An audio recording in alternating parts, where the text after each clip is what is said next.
Let's start.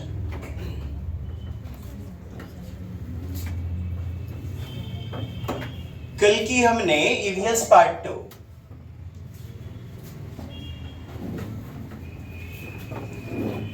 खिचड़ी के वृक्ष को आज देखने हैं। सबसे पहले तो नमस्कार सभी को। Yes start. आइए मित्रों, ईवीएस मैराथन की कक्षा में आज तीसरा पार्ट है। इससे पहले कई सारे वृक्षों एवं तथ्यों के बारे में हमने वर्णन किया हुआ था दूसरे में और ईवीएस मैराथन पार्ट 1 में। आइए थर्ड में देखते हैं खेजड़ी का वृक्ष। खेजड़ी जो कि राजस्थान के खेजरडली गांव में पाया जाता है। खेजड़ी का वृक्ष आप देख पा रहे हैं। बच्चे इसकी छांव में खेलना पसंद करते हैं, क्योंकि दूर दूर तो रेगिस्तान है, तो बच्चे खेलेंगे कहां? धूप की अधिकता होगी, तो यह ऑप्शन आप चुनेंगे। यह भारत के रेगिस्तान में पाया जाता है, थार मरुस्थल में। इसकी लकड़ी में कीड़ा नहीं लगता है। खेजड़ी वृक्ष की लकड़ी में कीड़ा नहीं लगता। पत्तियों को ना मवेशी खाते हैं। मवेशी इसकी पत्तियों को खाते हैं। इसकी फलियां से तोर तरकारी बोले तो सब्जी बनाया जाता है। इसकी छाल दवा बनाने के रूप में प्रयोग होता है। वाह, कितना बेहतरीन, एकदम कल्प वृक्ष की तरह। राजस्थान में दूर दूर तक जहां पेड़ नहीं, दूर दूर तक पानी की अल्पता, बताइए, तो वैसी जगह के लिए यह तो रामबाण वृक्ष होगा। इसे ज्यादा पानी की जरूरत नहीं होती है। फसल उगाई जाती है इसके छांव में, फसल उगाई जाती है। मैंने जो भी माताएं, जो भी बहनें इसके नीचे मवेशी चराने के लिए बैठ गई, छां लगा रही हैं, कुछ बीज गिर गए तो फसल उग जाएगा, और कुछ थोड़े बहुत पार्ट में उगाया जाना है तो उगाया जाएगा। मेरा कहना है कि ये ऑप्शन आपको चुनना है कि फसल उगाई जाती है। यस, ये खेजड़ी के बारे में आपके फैक्ट है। और क्या वृक्ष में देख रहे हैं बहुत सारे पत्ते होते हैं, बट रेगिस्तानी ओक में बहुत कम पत्ते, जो भी होते हैं वो कांटों के रूप में परिवर्तित हो जाते हैं। बहुत कम पत्ते होते हैं। वहां पर आपको याद रखना है 10-12 फीट तना, और या फिर 3.5 से 4 मीटर ऊपर तना। उस रेगिस्तानी ओक में याद रखना है, जो हमने पार्ट 2 में देख लिया है। नेक्स्ट देखते हैं मित्रों, पीपल के बारे में देखा जाए। पीपल यह एक विशालकाय पेड़ है। इस पेड़ की खासियत यह है कि यह 24 घंटे ऑक्सीजन देता है। आपको जिस ऑप्शन में तुलसी रहे और पीपल रहे, आपको पीपल चुनना है। दोनों ऑप्शन में रहे तो, बट तुलसी भी देती है ऑक्सीजन, है ना, 24 घंटे।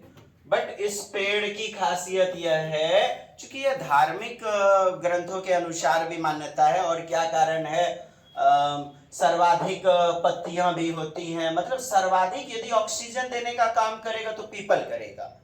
तुलसी आपने देखा होगा ज्यादा विशालकाय नहीं होता है, यह भी रीजन है। इसको बोधि वृक्ष भी कहते हैं। गौतम बुद्ध ने इसी वृक्ष के नीचे कैवल्य यानी ज्ञान प्राप्त किया था। कैवल्य। इस वृक्ष की पत्तियां हमेशा हिलती रहती हैं। उदाहरण भी लेते हैं, पीपर पात सरिस मन डोला, यानी पीपल के पत्तों की तरह मन डोलता रहता है, हिलता रहता है। भले हवा चले या ना चले, इनकी पत्तियां हिलती रहेंगी। तो मन के साथ तुलना किया गया, तो वहां पर वह क्या हो जाएगा? कौन सा अलंकार?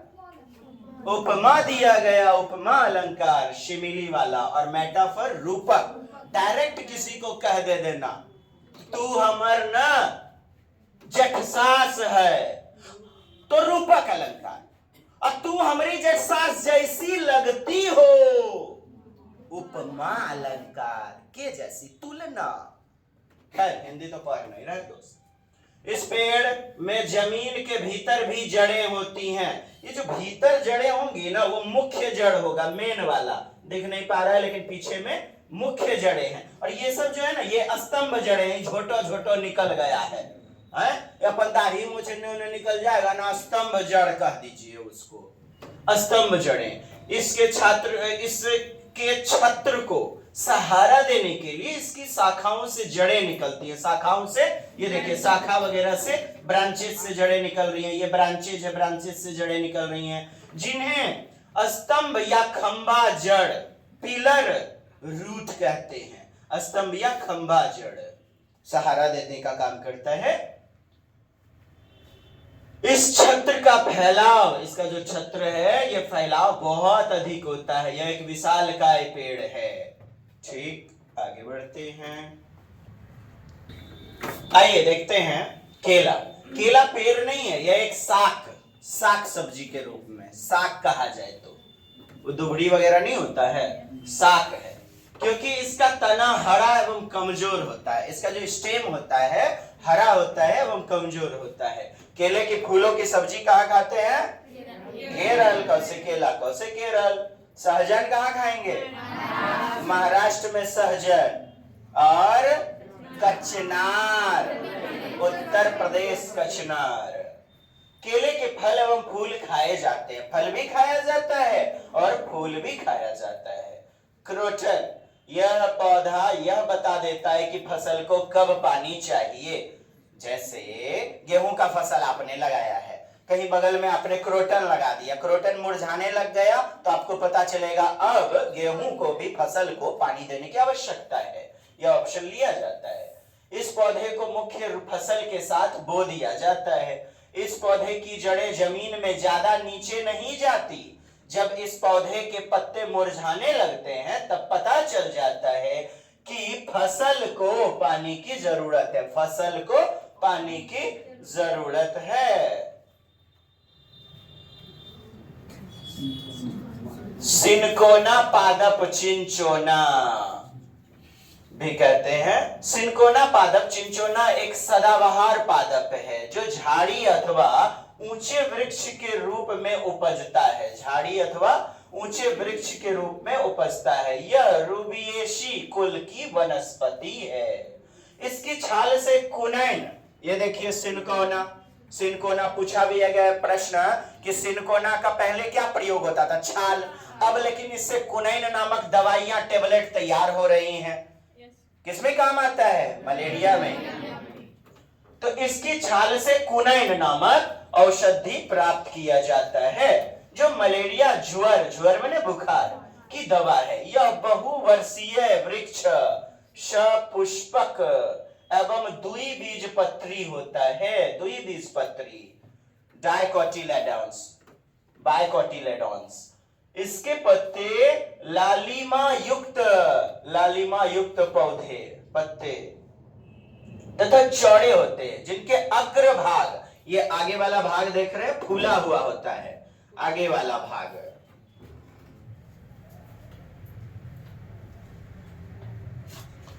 देख पा रहे हैं आप? वैज्ञानिक नाम।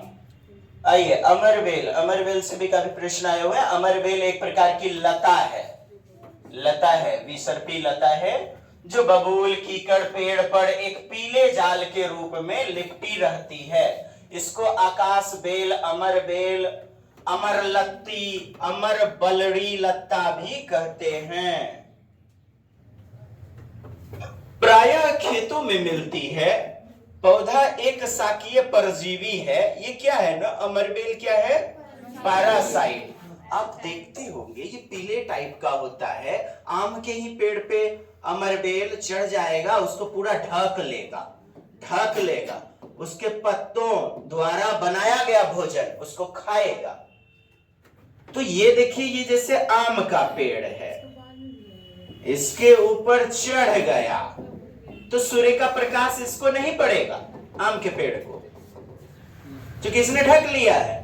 तो जब एक को फायदा और दूसरे को नुकसान, परजीवी, पैरासाइट कहा जाएगा। अमरबेल से क्वेश्चन है, तो अमरबेल क्या है? सहजीवी नहीं है, साथ साथ रहता तो है, बट दोनों को फायदा पहुंचेगा तब ना, सिम्बायोसिस अर्थात सहजीविता का उदाहरण कहेंगे।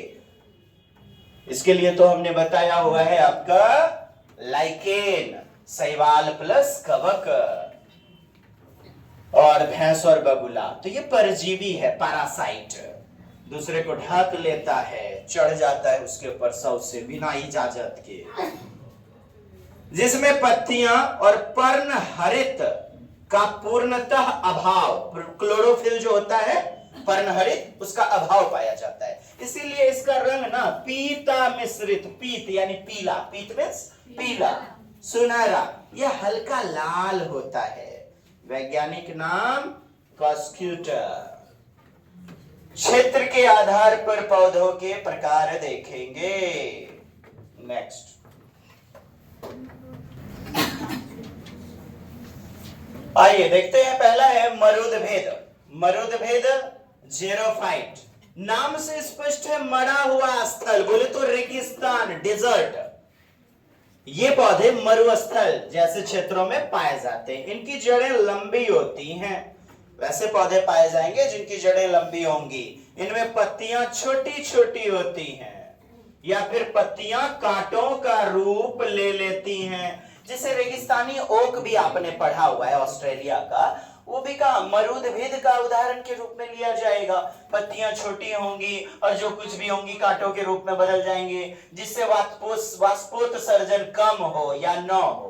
पत्तियों से आप जानते हैं पत्तियां से पानी यानी वाष्पोत्सर्जन निकलता है, तो पानी सूखिए जाएगा। तो बताइए, एक तो गर्मीला इलाका है, शुष्क इलाका है, तो उनके लिए तो हानि हो जाएगी। तो पत्तियां छोटे होने का कारण भी यही होता है, वाष्पोत्सर्जन कम हो या ना हो। नागफनी इसका उदाहरण, कैक्टस में तना हरा एवं गूदेदार होता है। नागफनी कैक्टस में जो है ना तना हरा या गूदेदार होता है। और मोमी परत, कैसा, मोम जैसा, चिकनाहट, जैसे आपने एलोवेरा लगाया होगा, मार एकदम जो है ना छील ले लगा ले रगड़ रगड़ रगड़ उजाड़ दिए मारवाड़ी कॉलेज, टीएनबी कॉलेज को।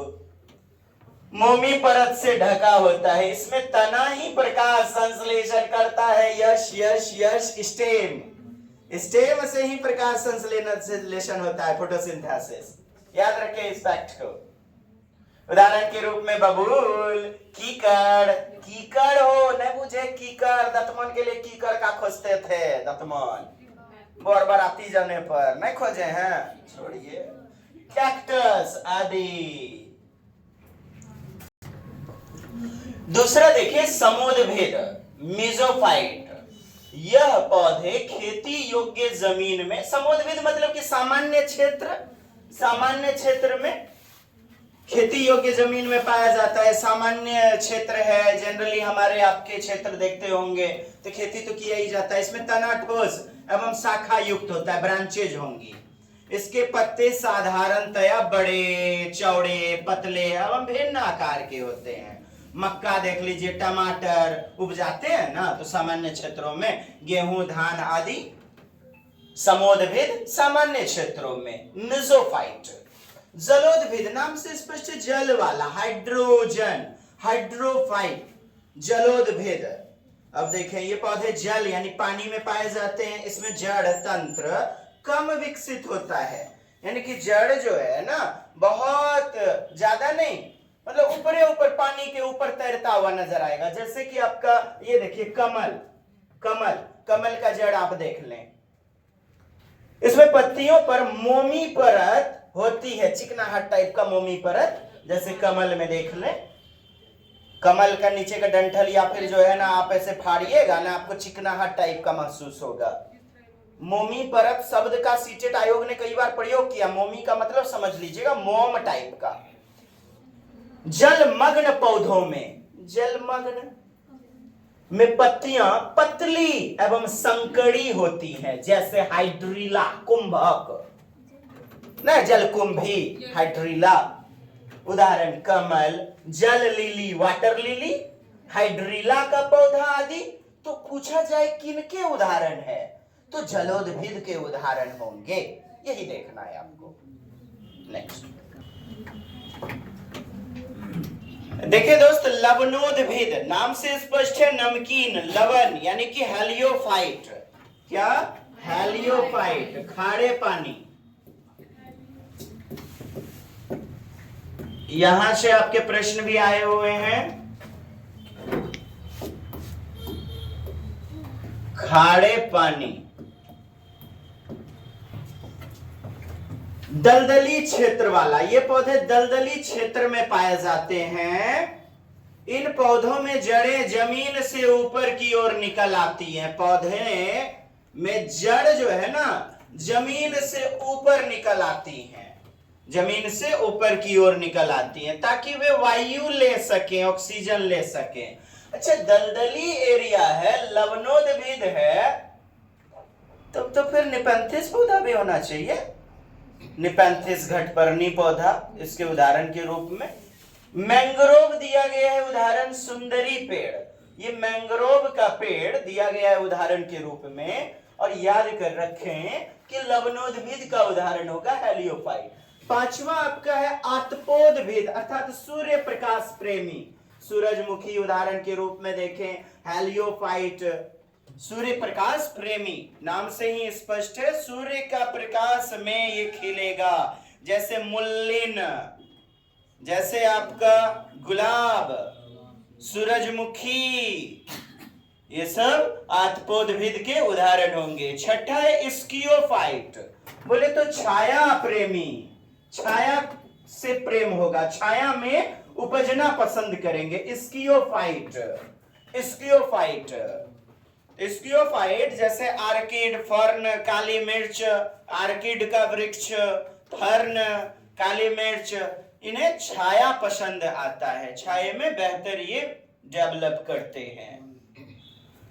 नेक्स्ट देखते हैं हम कुछ फैक्ट्स। फ्लोएम के कार्य, यह पादप उत्तक पत्तियों द्वारा निर्मित भोजन को पौधे के विभिन्न भागों में स्थानांतरित करते हैं, विभिन्न भागों में पहुंचाते हैं।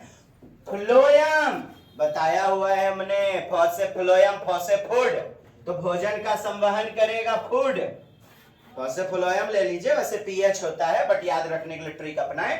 जाइलम देखिए के कार्य, यह पादप उत्तक जल एवं उसमें घुले हुए न्यूट्रिएंट्स, खनिज लवण जड़ से लेकर पौधों के ऊपरी भागों तक पहुंचाते हैं। यह उत्तक, ये टिश्यूज पौधों को यांत्रिक सहायता भी प्रदान करते हैं।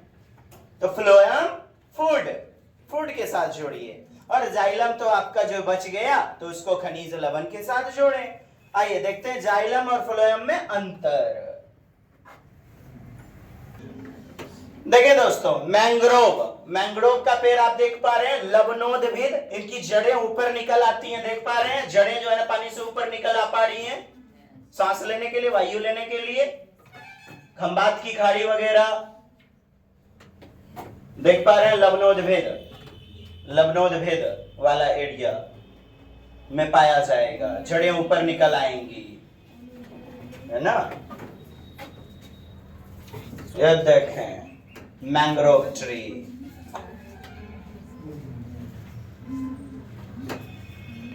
वाह क्या कुदरती नमूना है।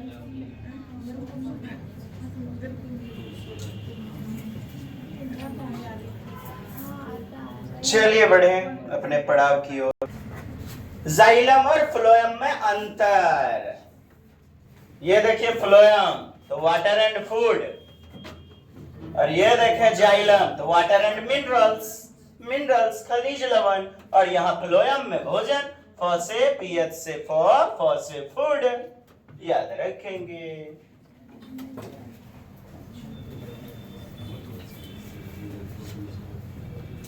ये ऊपर पहुंचा रहा है जाइलम, और नीचे two way flow, two way flow, नीचे भी ऊपर भी। जंतु जगत, फौना, जूलॉजी, इस जगत में जंतुओं के विषय में पढ़ा जाता है। एरिस्टोटल को जंतु विज्ञान का जनक कहा जाता है। पानी में रहने वाले जीव जैसे मछलियां, ऑक्टोपस, दरियाई घोड़ा आदि, रेंग कर चलने वाले जीव जैसे रेंग कर चलने वाला रेप्टाइल, आपको विषम का अलग का चुनाव भी करने दिया जाता है। तो आप देख लेंगे पेड़ पर कौन है, देख लेंगे उभयचर कौन है, उभयचर एम्फीबियन अर्थात पानी में भी रहता है और आपके जो है ना स्थल पर भी रहता है। अच्छा, रेंग कर चलने वाला रेप्टाइल, सांप, छिपकली, केंचुआ आदि, कीड़े मकोड़े जैसे बिच्छू, तितली, कीड़े मकोड़े के रूप में देख लीजिए बिच्छू, तितली, मच्छर, मकड़ी आदि। मनुष्य सभी जंतु जगत में आते हैं। रेंग भी लेता है, उड़नी जहाज से उड़ भी लेता है, हालांकि दूसरों के सारे ना, पानी में तैर भी लेता है। पशु पक्षी,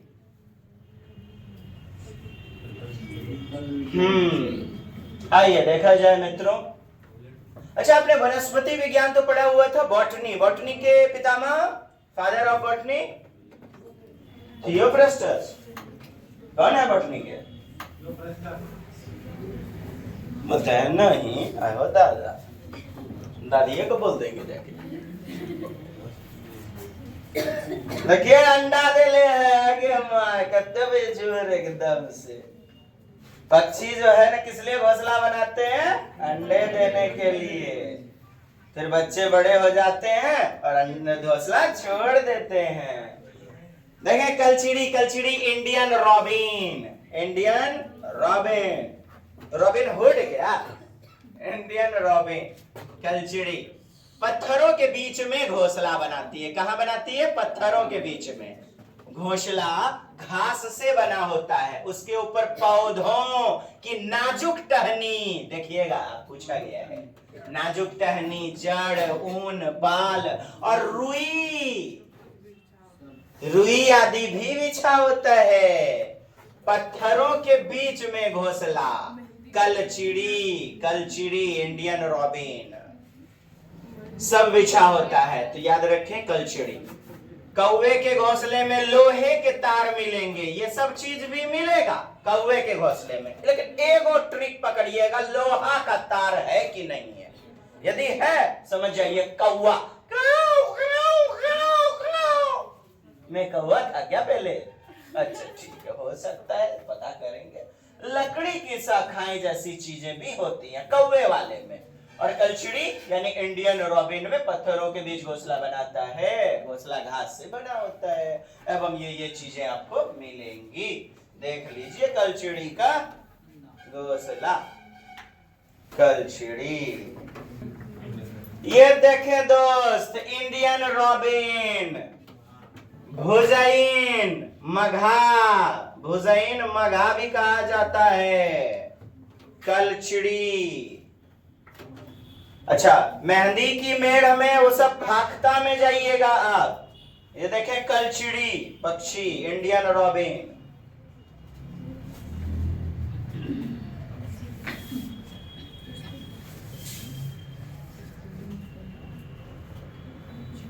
भुजैन मघा हिंदी और नाम।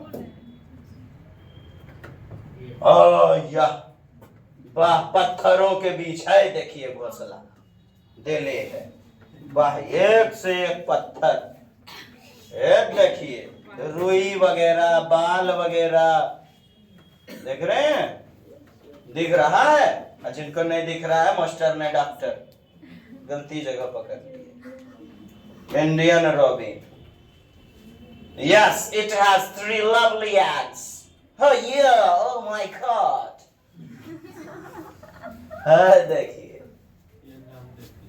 चलिए बढ़िया जी, अब देख लिया है, अब करते हैं अंडा उंडा, देखिएगा।